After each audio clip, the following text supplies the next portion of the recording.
I think it is so funny, Tom, that you think you have no opinions about this Tasmania trip because I've never heard you rant so passionately about anything. This is a direct quote on the way to the airport out of there. Okay. This city is not ready for an AFL team. Okay. All right, so that's like a prologue. Yeah. Okay, so now we'll take it back. That's the headline. Last week, Tassie reached out and were like, "Hey, Broden, we want you to come meet Rum'un." I was like, "Fuck are you talking about?" And then they said it's the mascot, and I said I can't go. And they went, I'm writing important sketch comedy. and they were like, we really like you to come down. I said, well, can Marnie, Tom, Paddy come? And they were like, yes. And I was like, to you guys, like, oh, they want you to go down. And I thought all of you would be like, no, I've got other stuff on. You're like, let's go. Yeah. You're like, oh, get me out of the house. Yeah, I'm content king. You're content king. You were the tipping king. Now you're the content king. Yes. So I'm just sitting in the office yesterday as this menagerie and this battalion makes a military move down to Tasmania to create, essentially their mandate was to create content for the arrival of Rum'un. I can't stop saying Rum'un. Like, just think like rum and coke. Yeah, rum and coke. Or Rum'un shortened. Rum'un. Is that what it is? Yeah, Rum'un is like the weird one, I think, is how I think of it. Yeah. Oh, cool. That's why there's the apostrophe there. So Marnie and Tom, tell me about your adventure to the island. Yeah, what's there to say, Marns? You tell us. Well, I feel like it started really well. We got there. We went straight to the place we were supposed to go. Yeah. We filmed our content. And then we had about 5 hours to spare that we just sat at one cafe with some of the Marmalade boys. And then we just sat at a pub. Can I interject for a minute? When you say you went to the place, you went to the Theatre Royal, yes? Yes, the oldest active theatre in Australia. It is beautiful. I told them all about it. I explained to them about how there's the original wall. And Yeah, they copped a sandstone. lecture. I loved it. Copped a lecture? I think it's beautiful. So- beautiful location, bad lighting, but gorgeous location. We organised for me to have a Google Meet with Rum'un. And so I'm sitting in the office here. I said to the guys, can we just stop writing sketches for 10 minutes? I have to take a call with a fucking devil. And they're like, sure. So I set up. And then all of a sudden they're like, they're here. And I was like, what is this? And then just very slowly, this devil beast walks into frame. And I'm like, I'm kind of taken for a minute. And then I'm like, Rum'un, it's lovely to meet you. And then it just stares back at me with these dead eyes and this T-shirt skin. Yeah. And I was like, Rum'un, can't wait to... And I was like, I'm really horrified. Yeah. And then I got off. But then please go on. So then you had to sit around for 5 hours. Yeah. Yeah, so we met the mascot. It was really cool. It had like big jaws. Marnie put her head in it. I put my head in it. And it poops. Yes, and I do think that because it's been just very categorically pulled apart on social media, Of course. but it is made in partnership with Terrapin Puppet Theatre, and I hope that I've said that Yeah, correctly. that's right. Is it a Because puppet? it's a puppet. It's actually Wow. so You could impressive open the that there's drawers and one stuff. person in there, because even like everyone's making fun of the dance, fine, whatever.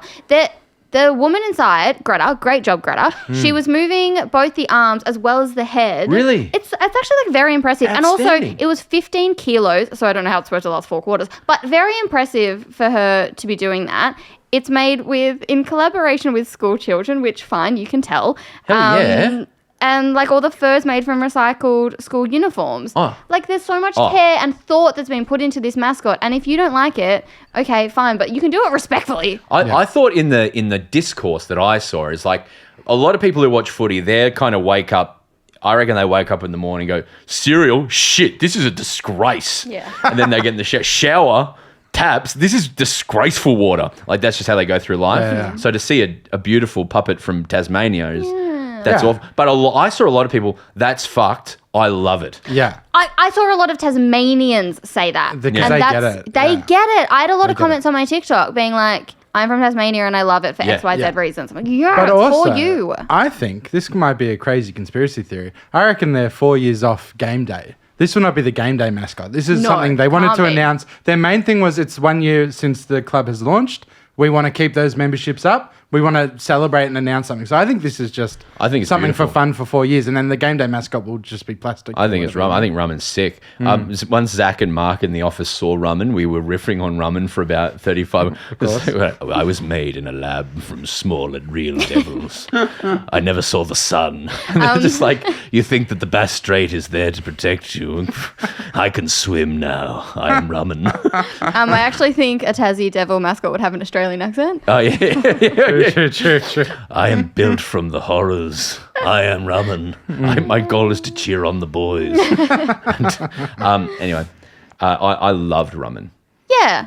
And I loved the enthusiasm there. Like being in, so when we get back to the theatre and it's like the media launch or whatever. Yeah. And it is like, I mean, I know I'm like a sucker for this shit, but I was like goosebumpy. It was like, this is a new club. One of their slogans being like grit in our veins. And I could feel that. And it felt really cool and special. And then you get on social media and I'm like, oh, everyone sucks. Yeah, it was such a privilege to be there. It really was. Yeah, it was. Tell me Yeah. what it was like to be in the room when Rum'un did the 3-minute interpretive dance. It was fun and exciting, and we were filming it and having a laugh. Were you gripped with it? Were you gripped with the dance? Yes. Yeah. I was genuinely really worried that in some of the videos that were put up, you would be able to hear me being like, woo! Yeah, no, you can. I was You can. terrified that you would hear my squeaky little voice cheering.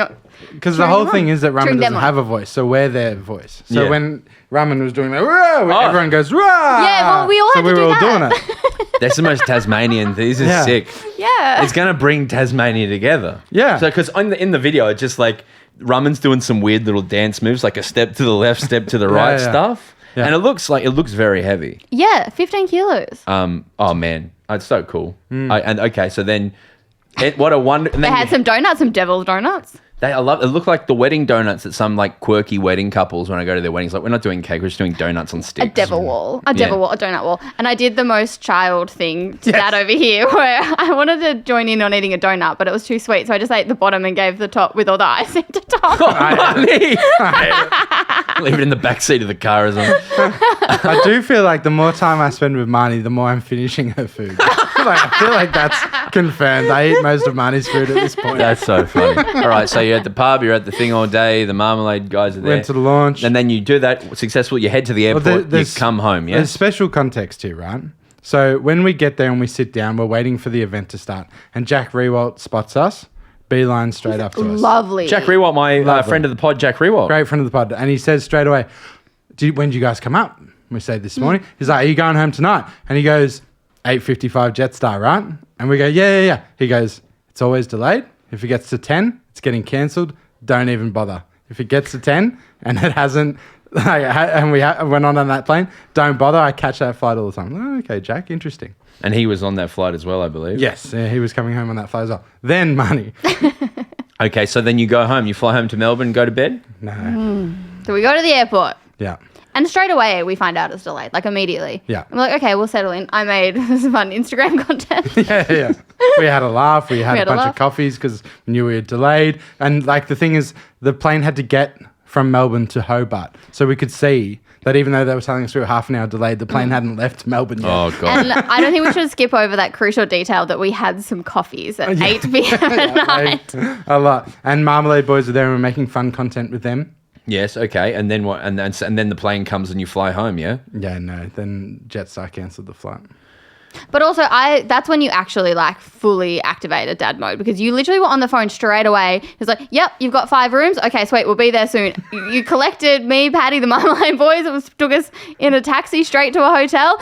You just went straight to just like chatting away, gave me my key, and you're like, off you go. See you in the morning. Do you need anything from Woolies? I'll get you a toothbrush. It was amazing. I'm so excited that you got to meet tour manager Tom. Yes, it was actually so impressive. Because this man he picks me up like a baby and carries me around the world like this. I didn't have to worry about anything. It was funny though. You 'cause should see him with Zach, because Zach asks for sugar-free drinks and sugar Red Bulls, and he's always getting the rider. Did you get a rider? You should ask for a rider. Yeah. Well, I didn't realize I could ask for anything from Woolies. I just asked for a toothbrush to be polite, and then I I found out you and Patty got a bunch of stuff. Yeah, 100%. We went and got jocks and, because we had no clothes and Could stuff. have had jocks. And the most outrageous thing's coconut Rexona. Yeah. Ugh. So tell me about the Coke. So who's putting coconut Rexona So, on? so Marnie has started to bully me about the fact that I use a coconut aerosol You also spray. met sleep-deprived Marnie. Yeah, but she doesn't understand that that's my aroma. That's what blends with my natural musk. No Broden. one naturally smells like coconut. I'm a shea coconut butter man. Okay, so there's an antiperspirant. Do you Yeah. use antiperspirant? Yeah. Oh, I don't know. It's just Rexona, whatever. It's the green silver cans. Coconut. Yeah, and there's a coconut one. And it blends very well with my musk. And Marnie was laughing at me. I made Marnie smell my armpits. I'm like, smell the coconut. That's She was like, true. So this That's not is 18 hours into being together. You're forcing Marnie to smell your armpit. Smell the coconut. But then Patty was like, hey, let me have a sniff. Okay, so it was all and now I'm starting to feel where it all fell apart. So you immediately go bang, book into the Hilton. Yeah, so that was the funniest part because the Marmalade was boys so were fancy. like, oh, we were just going to sleep on the street. I'm like, boys, I'm not allowing you to sleep on the street. You're coming to the Hilton. yeah. It was so fancy. And then so Jetstar have to pay for this, obviously. Yeah, I believe so. Yeah, I haven't actually done it yet, but I believe they have to pay for it. And then... Also, and they got, like, on arrival, warm cookies. Oh yeah, like it a was real Hilton vibe. fancy. And that's the thing. Hey, can I just tell the listeners now, a tour thing, right? I was looking at the hotels because Jack had told me that this flight's going to get cancelled, right? I was looking at the hotels and I was looking at some of the cheaper options, Travelodge, Ibis and stuff. And a lot of them, the contact numbers for the Hobart is just like a mobile phone number that goes to the night manager. You don't want to fuck with that. If it's a 10 o'clock in Hobart and you're calling some night shift manager's mobile number, no. If you have the privilege and the position to be able to afford a night in the Hilton, just go to the Hilton because they have How people much on was all it? night. It was like $400, so it wasn't Each? cheap. Yeah, well, I ended up Marmalade shared a room, me and Patty shared a room, Marnie got her own room. Wow, nice. So it costs about like $1,200, but Jetstar yeah, will pay but for it. $490. Yeah, great. So if you're in the position to do that, don't fuck around with trying to get budget stuff at 10 o'clock when you're stranded. But anyway, the big drama was we thought the flight had been cancelled in the morning as well. But did you have a buffet breakfast? Oh yeah, I got up at 5 a.m. and had a buffet breakfast, yeah. $39. It was $39. It was a rip-off for sure. Yeah, they always are. Yeah, but I got pancakes, bacon, eggs, mushrooms, hash browns, a little carrot cake, and a couple of coffees. And did you finish what Marnie didn't finish? No one else woke up in time. I was having breakfast by myself. I at did. 5 a.m. I actually got your message. I was like, there's no way. I'm like, Rude. no, there's no way I'm in a state to be sociable. Yeah, totally, like you wouldn't have enjoyed me at 6 a.m. I don't Yeah, think. 100%. Okay, so then you get to the airport again. Yeah, so on the way, we couldn't check into our flights because they were booked in by a travel agent. So Paddy, good content creator Paddy over here, calls and he's like, I'll try and call and just find out. And they tell him on the phone, oh, your flight's cancelled. And he's like, what? Like, yeah, the 10 a.m. makeup flight is cancelled. We sent you an email at 7:18. So we're like, what the fuck? We're literally going to the airport for another cancelled flight. So we tell the Marmalade guys, like, you don't come, your flight's cancelled. We don't know what's going on. They were trying to put us on a flight tomorrow. And I was like, Jetstar, I actually hate you so much. But then we got off the phone and I Googled our flight number and it was still there and it still said it was going, even though a representative of Jetstar had told us it was cancelled. Yeah. So I was like, hang tight. So I called the AFL and I was like, The AFL? yeah, I called the AFL's travel agent and I was like, You got Andrew Dillon. I called Andrew Dillon. I said, no, like, you know how we use Stage and Screen, they have their own one. Really? They Yeah. have like, Oh, they booked it through them. yeah, they have their own Okay. travel. So I made the AFL get on it and find out if this flight was still going ahead. And they were like, yes, it is. Yes, it is. So, okay, false alarm, told the Marmalade boys come, and then we finally got home. And then you said... What did I say, And then on the way to the airport, I've jotted down notes that you said, imagine 50,000 Collingwood supporters stranded at Tassie Airport. This infrastructure is not ready. He went full dad So- mode. But then you started talking about a potential ferry service would be a good idea. Yeah. So the problem is that fucking bridge, right? The bridge, if you want to get out of Tassie in the morning to go to the airport, there's only one lane on the bridge. So what happens is it's a bottleneck coming out of the city, right? Yeah, we experienced and they're not it. going to be able to fix this bridge in time for the 30,000 Collingwood fans. So I think we start a ferry service to the airport or to the mainland. No, not the mainland, but you know what I mean? Yeah, there's one bridge. I know there's one bridge. But also, so that's the first problem, right? But also, if Jetstar 855 is your only fucking option home on a weeknight, we've got to fix that. I think the Hobart Airport's got to double in size and we're going to get some more flights going. Better roads, better infrastructure. Andrew Dillon is to go down there, I may have start widening freeways. I was talking to Jack last night because I was just sitting at home going, just messaged you. I go, I'm so fucking sorry, guys. I felt so guilty. It was so fun. I was in control. I messaged Jack and I was like, you can't tell any of these players you're going to try and recruit down to this place. You cannot tell any of them about this. Yeah. You cannot tell Harley Reid. Yes, exactly. And he's like, Harley Reid's not getting on a Jetstar flight. Yeah, ever. I was just like, they're genuinely not ready. Like, imagine, like, obviously that all the airlines will start putting on more flights, but I don't think they have the infrastructure for more flights. On the thing, it said to me that they were doing work, which was why there was a curfew. So usually, yes, so I think they are like making upgrades there, but also this bridge is going to be a huge issue. So enough with the bridge, man. So it was like 2 Ks to get onto the bridge, and it was on Google how it gives you the. Marnie's only been talking about the bridge for 9 hours. Marnie, you wrote it on news. This is what we're talking about. So on Google it gives you like a +10 or whatever. Yeah. So we had 3 Ubers cancelled because it was like going to take them 15 minutes just to go a kilometre to our hotel. And then from there, you're sitting in +15 red Google traffic. So it took us 40 minutes to get to the airport from our hotel, which is a 10-minute drive. Why? Because of this bottleneck that the bridge caused. Now imagine 50,000 Collingwood supporters on that bridge. Exactly. They can fly down for a Friday night game. Some of the Collingwood supporters want to fly out after the game. What other quotes you got from Tom? That's the only quote I wrote down. Yeah. Sorry.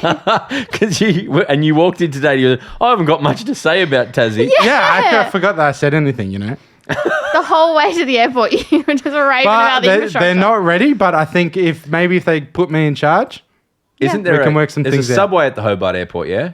No. At the petrol station. Oh, a Subway sandwich place. I thought you meant like a connecting rail service. I was like, yes, Broden, this is what we need to be talking about. A connecting rail service. That makes sense. Right to like Macquarie Street, right to where the stadium will be, underground the whole way, express. They're not building a Subway in Hobart, Tom. They need to if they want this team. Oh, I did think of another quote that I was like, that's so funny. Yeah. This is not good. I'm going to paraphrase this, but you have so much respect for influencers now and you'll never bag how hard their jobs are. Yes. Who'd you say that to? Because we were down as when I called the AFL and I was like, our flights are like, oh, are you on the influencer list? So we were down as like social media influencers. And I was like, their jobs are hard, man. You got to organize hotels in the middle of the night. You're flying all the time. You got to make content constantly. It is true. It's difficult. And once you make the content, it's gone forever. Yeah. But we made a lot of good content. Oh, that's so funny, guys. Thank you for doing that. Yeah. Let's move on to... Rum'un is great. Yes. And the bridge? Needs a couple more lanes, I think. Great. All right.